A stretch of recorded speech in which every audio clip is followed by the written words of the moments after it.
السلام عليكم ورحمة الله وبركاته. إن الحمد لله نحمده ونستعينه ونستهديه ونستغفره ونعوذ به من شرور أنفسنا وسيئات أعمالنا. من يهده الله فلا مضل له ومن يضلل فلا هادي له.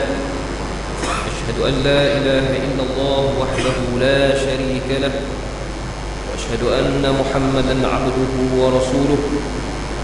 اللهم صل وسلم وبارك على هذا النبي الكريم وعلى آله وصحبه ومن نصره إلى يوم الدين.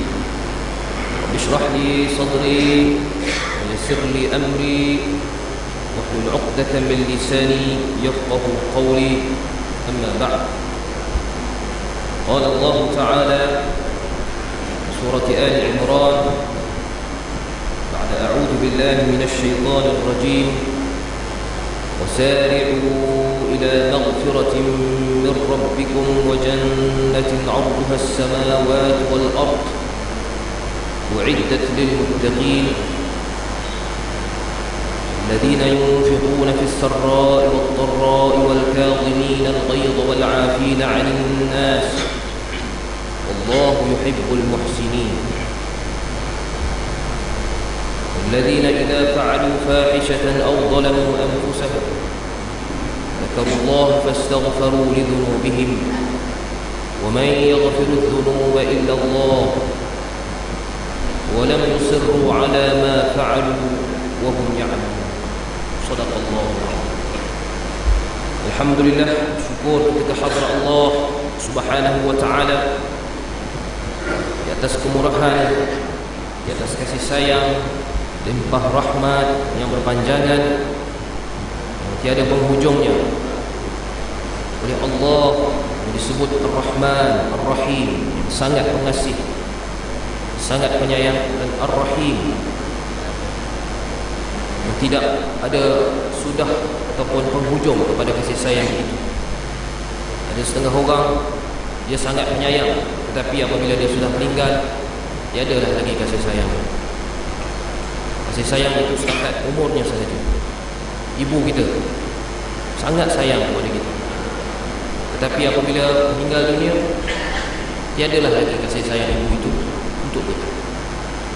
Tapi Allah Ar-Rahman Ar-Rahim, para mufassir menyatakan rahmat Allah Rahman Rahim ini artinya rahmat yang sangat hebat, sangat besar dan tiada penghujung bagi rahmat. Ini maksud Ar-Rahman Ar-Rahim. Jadi demikian rahmat dan limpah kurnia Allah Subhanahu wa taala, kita telah kurniakan nikmat iman, Islam, bukan setakat kepercayaan, yakni iman, i'tiqad yang benar, tetapi Islam. Islam ini apa? Islam ini adalah nizam, suatu sistem, nizamul hayat, suatu sistem yang digunakan ketika hidup ini. Setelah meninggal, setelah mati, hanya iman yang kita bawa. Islam setakat di dunia. Kerana itu, bila melaksanakan Islam, maka kita melaksanakan syariat Allah Subhanahu wa taala, maka kita telah mengambil sebahagian besar dari rahmat Allah Subhanahu wa taala dalam konteks kehidupan di dunia. Adapun keselamatan di akhirat itu ialah pada iman dan takwa yang kita kumpulkan semasa kita di dunia ini, dan melaksanakan syariat, melaksanakan tuntutan Islam, melaksanakan hendak Allah, akhlak Rasulullah sallallahu alaihi wasallam. Maka di situ terjadilah bekalan kita, yakni at-taqwa. Wa tazawwadu fa inna khairaz zadi at-taqwa. Dalam melaksanakan syariat pun perlu bertakwa. Dalam mengeluarkan zakat umpamanya perlu bertakwa. Zakat itu ibadah, cukup segala keperluannya, cukup syarat ibadah, tetapi tidak bertakwa, berlaku riak contoh, maka tiada bekalan. Sembahyang berjemaah, cukup rukun, cukup syarat, tetapi tidak ada takwa, ada bercampur dengan riak, bercampur dengan segala perkara yang tidak sepatutnya, dia ada takwa, dia ada bekalan. Haji, umrah, datang ke majlis ilmu, bertakwa. Takwanya di mana? Takwa hahuna. At-taqwa itu di dalam hati. Tiada siapa yang dapat menilai ketakwaan kecuali Allah. Dan kamu sendiri memerhatikan ketakwaan. Ya, datang dengan penuh ikhlas, datang dengan penuh kesungguhan, mengikut akhlak Nabi sallallahu alaihi wasallam. Dan kita mohon perlindungan Allah ya daripada golongan apabila diberikan kepadanya kitab amalannya, maka dia terkejut melihat di dalam kitabnya itu tidak ada apa-apa tercatat pun amalannya.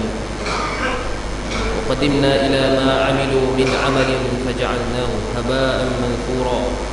Ketika kami serahkan kepada mereka itu akan rekod himpunan amalan mereka itu, tiba-tiba mereka dapati amalan itu hanyalah haba'an manthura, sia-sia saja, debu-debu yang berterbangan lantaran tiadanya takwa. Firman Allah Ta'ala dalam surah Al-Imran yang saya bacakan sebentar tadi, wasari'u ila maghfiratin min rabbikum, dan bersegeralah kamu mengejar keampunan daripada Tuhan dan syurganya terbentang seluas langit dan bumi yang disediakan bagi golongan yang bertakwa.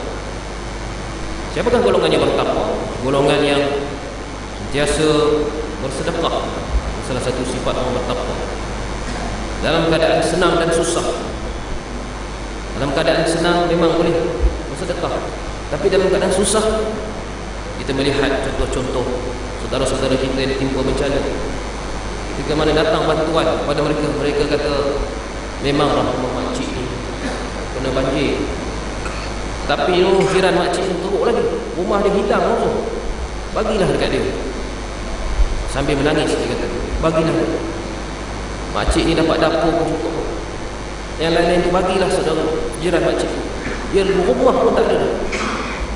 Kemudian dia pergi, maknanya dalam keadaan susah pun dia bersedekah, padahal bantuan tu dah datang kat dia dah. Dia kata bagilah saudara makcik, jiran makcik. Bisarra wad dharra, ini tanda ada nilai ketakwaan.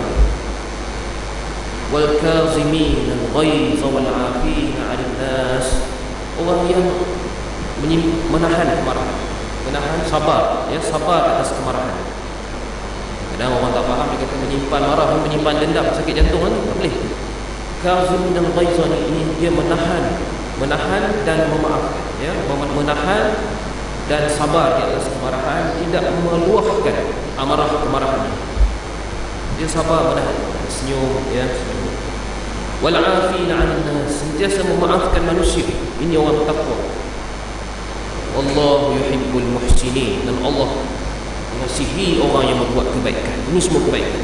Sabar, tenang, ya, tenang, maafkan orang. Walladzina idza fa'alu fahishatan aw zalamu anfusahum zakarullah, dan orang yang apabila mereka melakukan suatu kejahatan, suatu perbuatan yang salah, ataupun menzalimi diri mereka sendiri,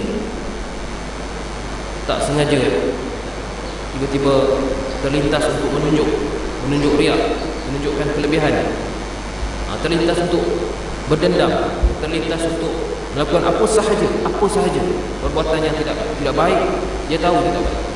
Zakarullah, mereka terus teringat kepada Allah. Ada orang yang terlintas, kemudian dia ikut kehendak kejahatan itu. Ini tidak bertakwa.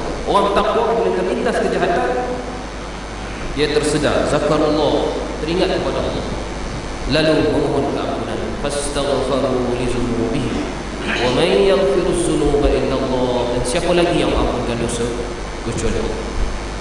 Maknanya orang bertakwa ini bukan langsung dia tu tak buat kejahatan langsung, dia tu kadang-kadang terbuat kejahatan. Iza fa'alu fahishatan aw zalamu, sama ada dia bersendirian atau di tengah-tengah khalayak ramai, dia terbuat salah, dia astagfirullahalazim. Maknanya di tengah khalayak ramai dia istighfar, ketika bersendirian pun dia istighfar. Kalau di khalayak ramai dia istighfar, mungkin nak tunjuk pada orang. Waktu buat salah seorang-seorang tak istighfar pun, ini tidak bertakwa.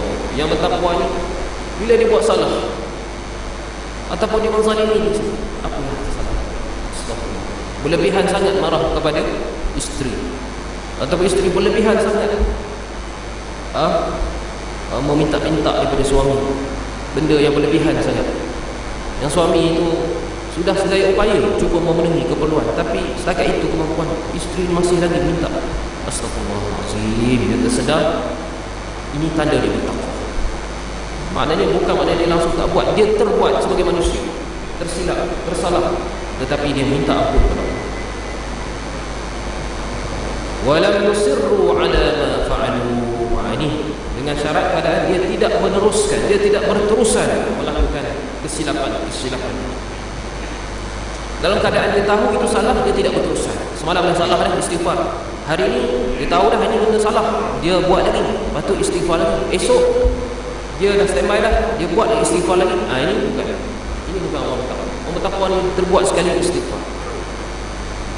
Dan itulah dalam pengajian kita pada bulan yang lalu, kita mengaji kitab Tazkiratu bi Ahwalil Mauta wa Umuril Akhirah, kitab yang ditulis oleh Al-Allamah Al-Qurtubi rahimahullah. Kitab yang baru di hadapan kita ini ada dua jenis percetakan yang mencetak kitab ini, Akar Media, dan satu lagi Hidayah Publication, terjemah ke bahasa Melayu. Saya ada baca kedua-duanya sekali. Pada pengajian yang lepas kita telah membaca hadis Nabi SAW yang berkaitan dengan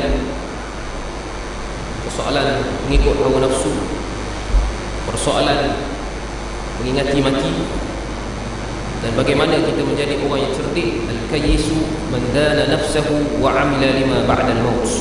Orang yang bijak, orang yang cerdik, kata Nabi SAW, adalah orang yang mengawal diri. Man dana nafsahu ini ada dua makna. Satu bermaksud sentiasa bermuhasabah, sentiasa bermuhasabah diri. Yang kedua maksudnya ialah merendahkan diri dia atau mengawal diri dia. Diri dia itu di bawah taklukkan dia, di bawah perintah dia. Dirinya itu bukan diperintah oleh hawa nafsu, tetapi diperintah oleh imannya, oleh akal, oleh imannya. Wa amila lima ba'dal maut, dan bekerja untuk berhadapan dengan realiti selepas kematian. Suasana kehidupan selepas kematian adalah realiti. Kematian adalah sebahagian dari kehidupan. Ya, kehidupan yang namanya hidup itu dia berakhir dengan kematian. Jadi kematian itu tidak dipisah dari kehidupan. Kalau kamu hidup, maknanya kamu akan mati lah. Kalau kamu mati, kamu matilah, tak ada hidup lah. Mana kecuali kehidupan yang abadi di akhirat. Ya, maknanya hidup sebagai jasad ini berakhir dengan kematian. Kematian itu terpisahnya roh daripada jasad kamu, dan roh itu nanti dikembalikan pada kehidupan yang abadi, kehidupan yang lain daripada kehidupan di dunia ini. Maka orang yang cerdik, orang yang bijak ialah orang yang mengawal diri dia, mengawal kehendak. Bukan dia dikawal oleh kehendak diri dia. Siapakah kamu? Aku adalah orang yang mengikut kehendak aku. I am what I want to be. Ini bahaya sikit. I am what Allah wants me to be. Allah created me. Allah yang menciptakan aku, mahukan aku jadi macam mana? I am the one. Submit to Allah. Astaslim. Aku menyerah. Wa ana awwalul muslimin. Dan Ibrahim, aku orang yang menyerah. Wa ana minal muslimin, aku di kalangan orang yang menyerah, yang tunduk kepada Allah. Ini orang yang bijak, orang yang cerdik. Ini orang yang mengawal dirinya dan bekerja, berusaha, bekerja keras untuk menyediakan diri berhadapan realiti. Wal ajizu man atba'a nafsahu hawaha wa tamanna 'ala Allah. Dan orang yang lemah pula. Jadi dibuat perbandingan. Orang yang bijak tadi, lawan kepada bijak tadi al-kayyisu, lawan kepada bijak tadi ialah ajiz. Disebutkan perkataan lemah di sini, ajiz. Lemah itu lemah fikiran, lemah jiwa, sindrom lemah jiwa. Jika manusia pada tubuh badannya ada sindrom lemah daya tahan. HIV contohnya, lemah daya tahan. Itu sindrom fizikal tubuh badan kamu. Wal'iyyazubillah, sindrom kurang daya tahan penyakit. Jiwa ada satu sindrom ajiz, yakni sindrom lemah. Man atba'a nafsahu hawa. Jadi gejala-gejala dia ialah apa? Sentiasa mengikut hawa nafsu wa tamanna 'ala Allah. Tetapi dalam masa yang sama dia sentiasa berharap-harap. Ini terang dalam kitab ini, ya. Apa maksud al-ajizu? Orang yang lemah, orang yang diddul kayis. Al-ajiz adalah opposite tu kayis. Al-aqilu wal-ajizu. Ini orang yang berakal dan orang yang tidak berakal. Itu beza dia. Orang yang sentiasa mengikut hawa nafsu ni orang yang tidak berakal. Ittiba'i syahwati nafsihi wa tamanniyan 'ala Allah an yaghfira lah. Wa hadha huwa al-ightirar. Tetapi dalam masa yang sama dia berharap-harap Allah ampunkan dia, Allah bagi dia syurga. Tapi dia ikut hawa nafsu. Tapi dia minta Allah masukkan ke syurga. Berarti ikut hawa nafsu lagi. Ini orang yang lemah daya fikirannya dan dia telah tertipu, dia telah terpedaya. Qala al-Hasan al-Basri, inna qauman alhadhum al-amani hatta kharaju min ad-dunya wa ma lahum hasanah wa yaqulu ahaduhum inni uhsinu adh-dhanna bi rabbi wa kadhab law ahsana adh-dhanna la ahsana al-amala.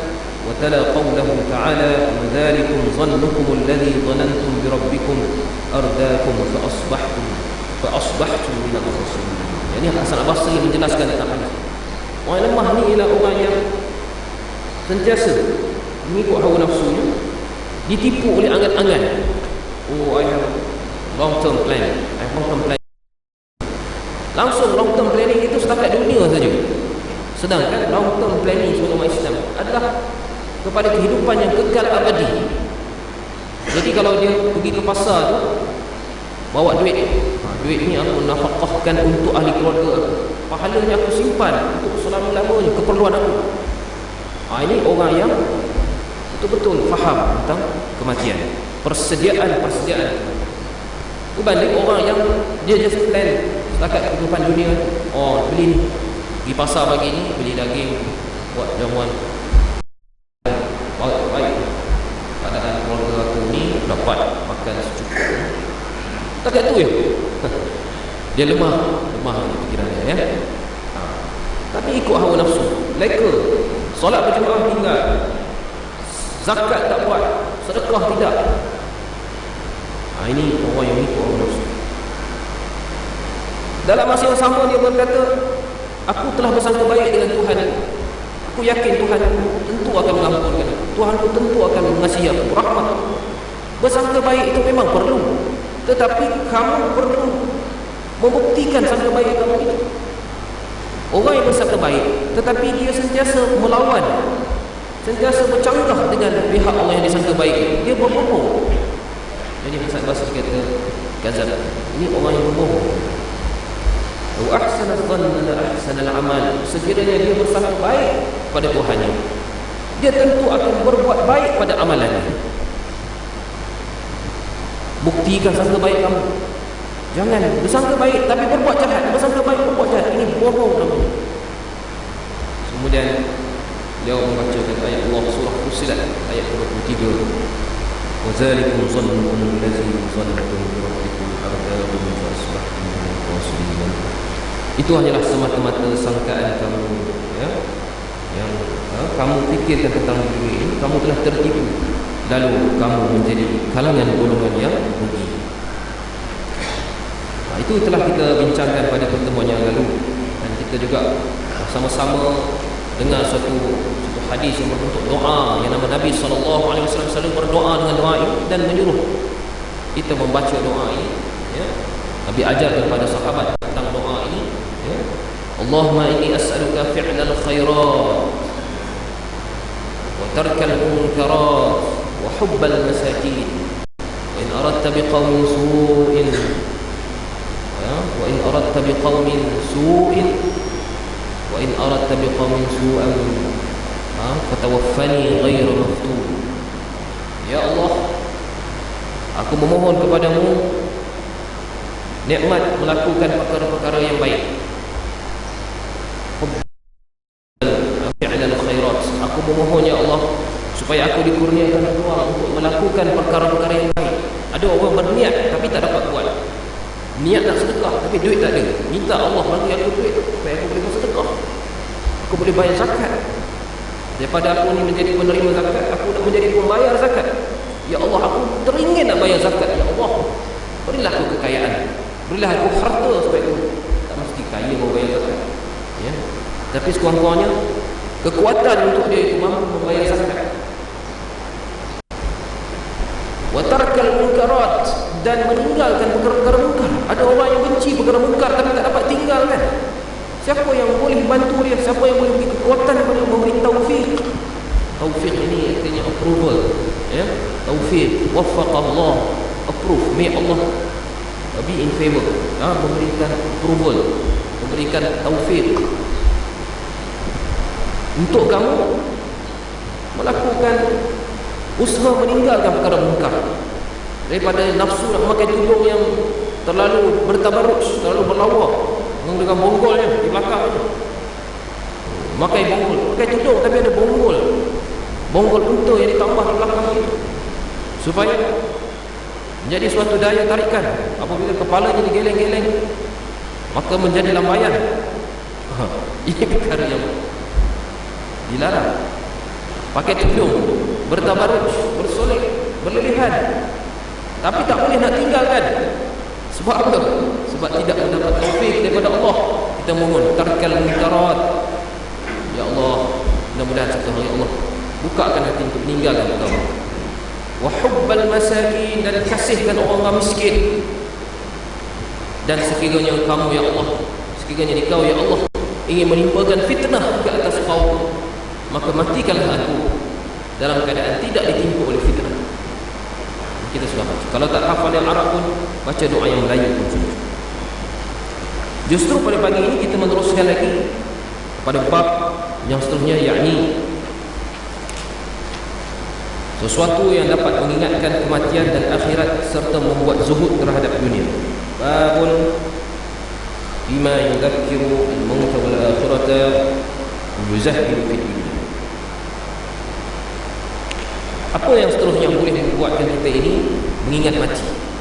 Kita dah tahu pentingnya mengingat kematian, bersedia untuk kematian dengan membawa bekalan takwa. Takwa, iman dan takwa ni seperti package yang sentiasa berada pada kita. Tak perlu risau apabila attendant kematian itu datang memberikan tiket kematian. Saudara, so, pleasure to see you today. This is your turn. It's now your turn today to follow the trip. Gembira dapat bertemu dengan anda, saudaraku, wahai Ahmad. Ini adalah hari yang bertuah untuk anda. Anda telah dipilih untuk meneruskan perjalanan pada hari ini, untuk menamatkan kehidupan di dunia ini dan meneruskan perjalanan anda pada kehidupan yang seterusnya. Sila saya dalam masa tak ada berapa minit? 2 minit tak boleh. Sekarang 2 minit pun tak boleh. Sekarang inna lillahi wa inna ilaihi raji'un. Jadi bagi orang beriman, orang yang mendengar pesanan-pesanan Nabi, sentiasa bersedia, maka dia Allah Akbar, sudah sampai masa untuk pergi. Ada masa 30 saat kepada orang di sekeliling dia, sampai masa untuk ayah pergi, sampai masa untuk ibu pergi.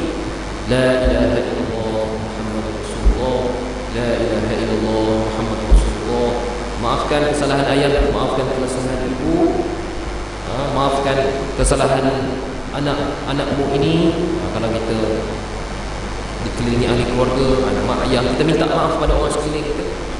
Kita syahadah la ilaha illallah Muhammadur Rasulullah, astaghfirullahalazim. Kita bawa bekalan takwa tadi, kerana bekalan itu sudah ada bersama kita. Jadi tidak bimbang untuk mencari, tergagau-gagau mencari takwa, mencari, kerana kita setiap waktu kita sudah bekal. Kita datang kuliah ini terus packing, siap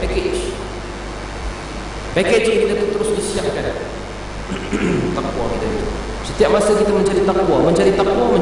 Wattaqunna walau bisyaqqit tamarah. Takutlah akan neraka.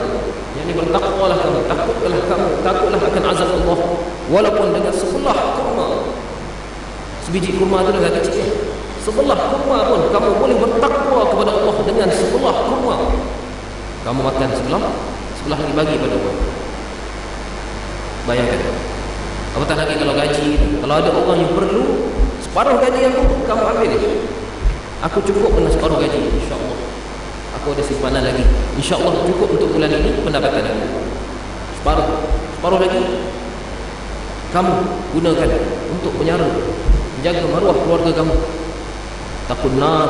Dan kalau kamu tak buat begitu, mungkin dia akan tergadai maruah dia.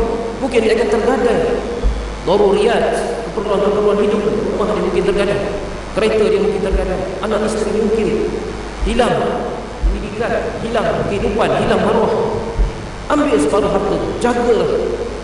Mungkin pada waktu yang lain aku pula yang memerlukan. Yang contoh takwa. Jadi orang yang ini sentiasa membawa bekalan takwa. Jadi bab ini menceritakan apakah yang boleh membantu kita untuk mengingati kematian dan berlaku zuhud terhadap. Jadi bukan sekadar teori, praktikal dia bagaimana? Muslim an Abi Hurairah قال زار النبي صلى الله عليه وسلم قبر أمه فبكى وأبكى من حوله فقال استأذنت ربي بأن أستغفر لها فلم يؤذن لي واستأذنته بأن أزور قبرها أذن لي وزور القبر فإنها تذكر الناس. Jadi perkara yang mengingatkan kita tentang kematian ini salah satunya ialah menziarahi kubur. Dalam Sahih Muslim riwayatkan daripada Abi Hurairah radhiyallahu anhu, kata Abi Hurairah berkata bahawa Nabi SAW telah menziarahi kawasan perkuburan qabra ummihi fabaka, yakni menziarahi kubur ibunya. Siapa nama ibu Nabi? Aminah bintu Khuwailid. Aminah bintu Khuwailid.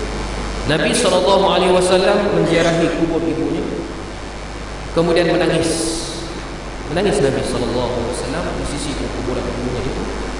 Lalu orang yang di sekeliling Nabi melihat keadaan Nabi bersedih juga turut menangis bersama Nabi SAW. Bayangkan Nabi SAW, ya, ketika berapa tahun ibunya meninggal dunia? Ketika Nabi berusia 6 tahun. Ketika berusia 2 tahun. 2 tahun ni memang tak kenal lagi lah, tak ingat lah. Umur 2 tahun ni memang tak ingat. Macam mana rupa mak tu pun tak ingat. Ingat-ingat tu ingat lupa. Tapi dia melihat orang lain ada mak, orang lain ada ayah, ada mak. Nabi tak. Jadi mungkin perkara yang menyedihkan Nabi SAW itu menyebabkan orang lain juga bersedih. Lalu apa yang menyebabkan Nabi sedih? Nabi SAW berkata, aku telah memohon daripada Allah untuk aku mohon keampunan bagi ibuku, tetapi tidak diizinkan bagiku untuk memohon keampunan, mohon istighfar bagi ibuku, dan Allah mengizinkan aku untuk menziarahi kuburannya. Lalu Allah SWT mengizinkan bagiku, lalu kamu semua ziarahlah kubur, kerana sesungguhnya ziarah kubur itu mengingatkan kamu tentang kematian.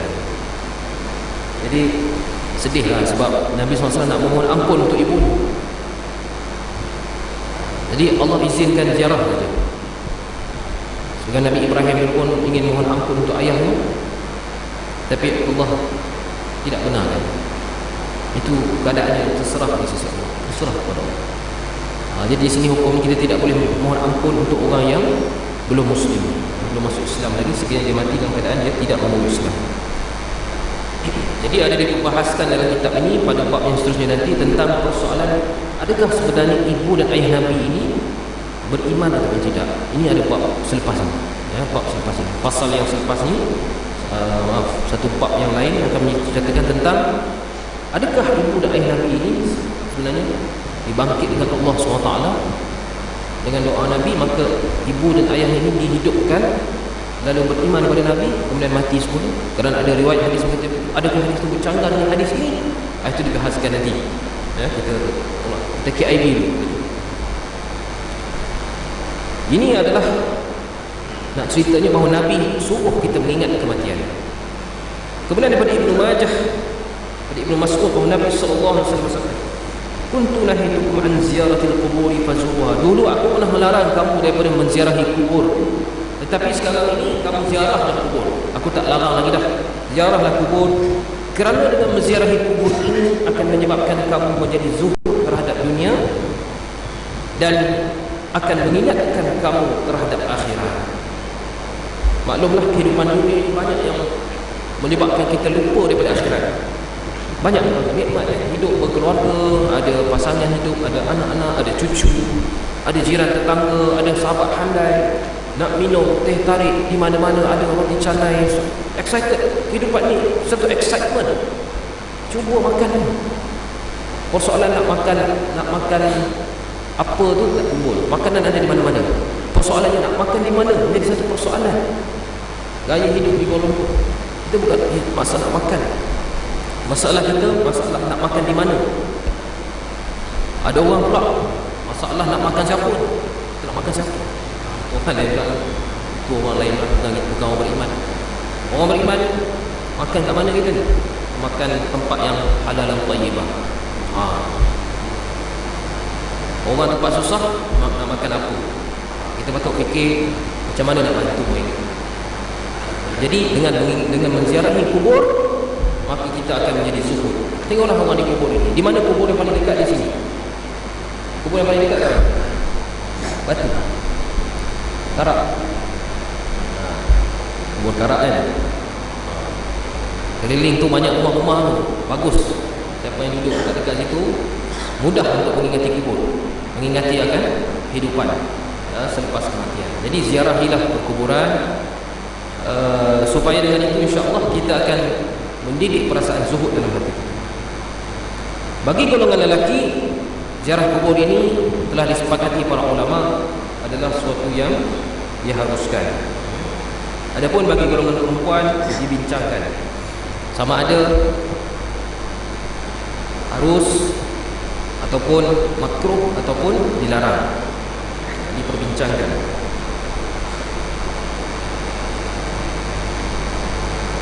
Para ulama pada asalnya dalam menjelaskan hukum menziarahi kubur ini telah memberitahu bahawa golongan wanita pernah dilarang oleh Nabi SAW.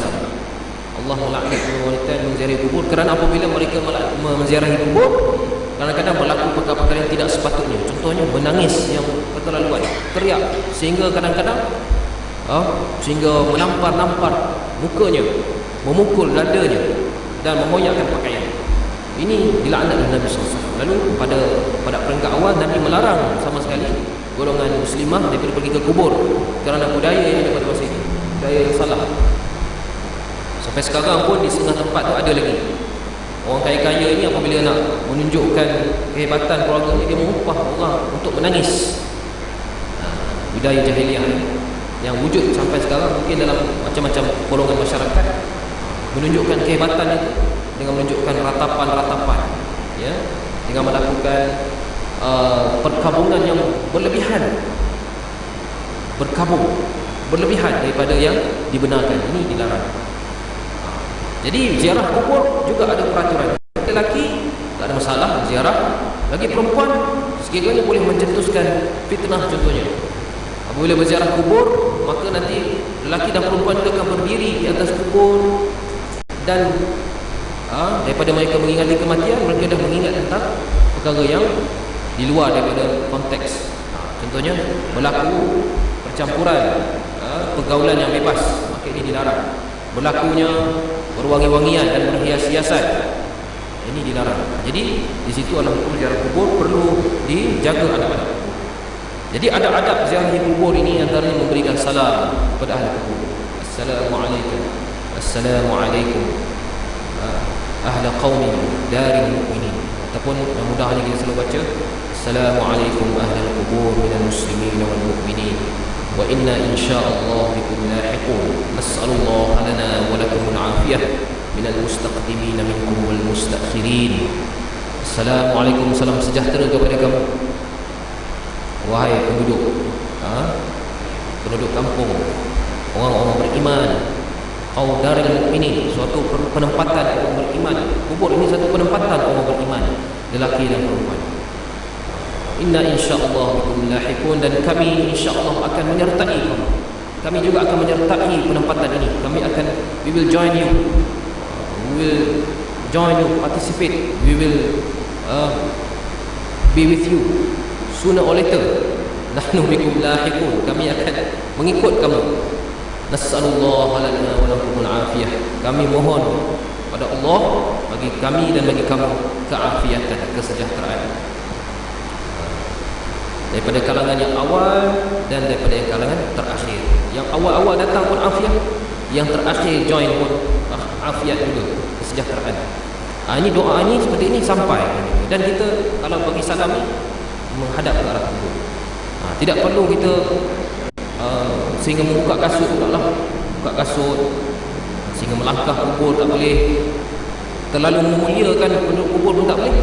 Sehingga kita seolah-olah memuja kubur tak boleh. Memuja kubur dilarang. Campur lagi perempuan di atas kubur dilarang. Tidak boleh pula kita terlalu menghina kubur sampai melangkah kubur, memijak kubur. Tak boleh. Jadi kita menghormati, mendoakan. Mereka lebih perlu kepada doa kamu daripada kamu, ya. Mereka perlu kepada doa kamu.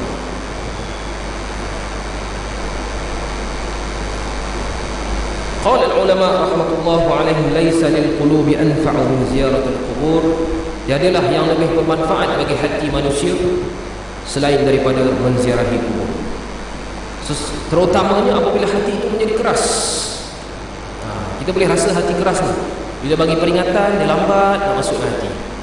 Beza. Kadang-kadang ada masa ni kita Allah, sebut sikit je kita dah rasa feeling, dah rasa tercucuk hati kita. Hati itu lemah lembut. Ada masa hati itu keras, degil.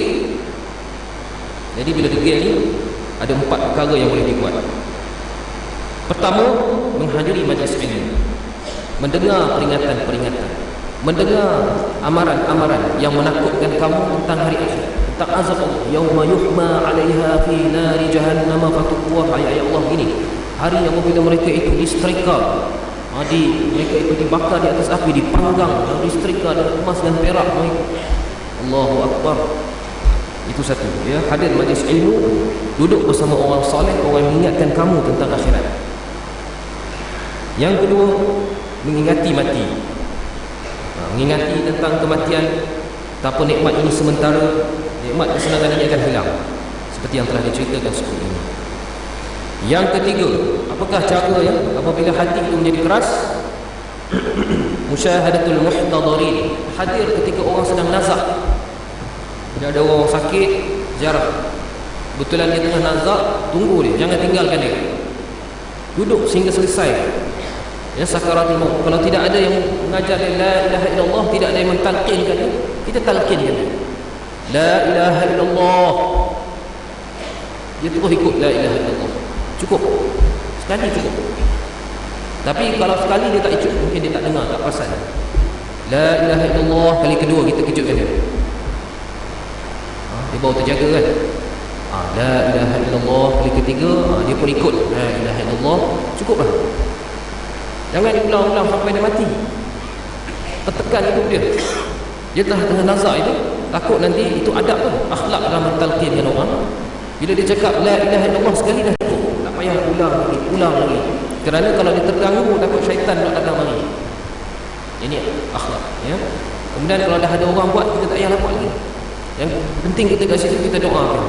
Dan kita ingin mendapat manfaat itu, kita melembutkan hati kita. Melihat orang yang sedang nazak sakaratul maut ini, melembutkan hati, ya. Dan yang keempat ialah menziarahi kubur. Itu yang telah kita sebutkan tadi. Jadi 4 perkara ini penting untuk melembutkan hati kita, isteri kita, anak-anak kita.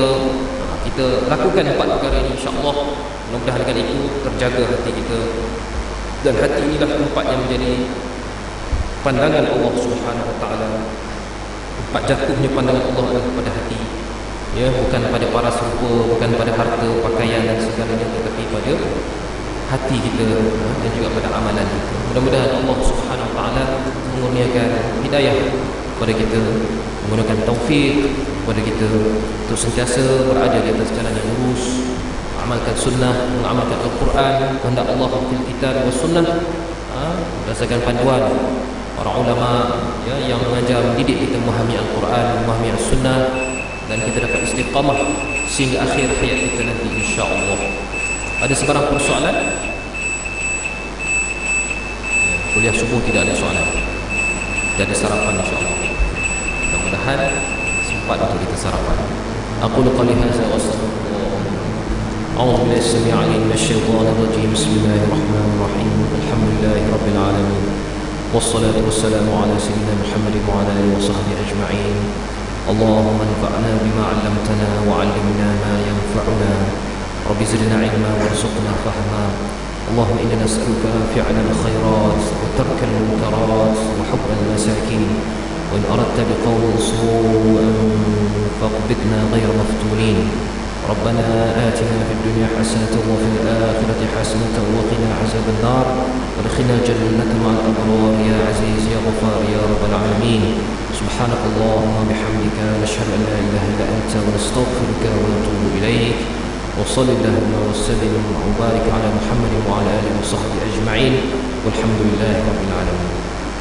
السلام عليكم ورحمة الله وبركاته.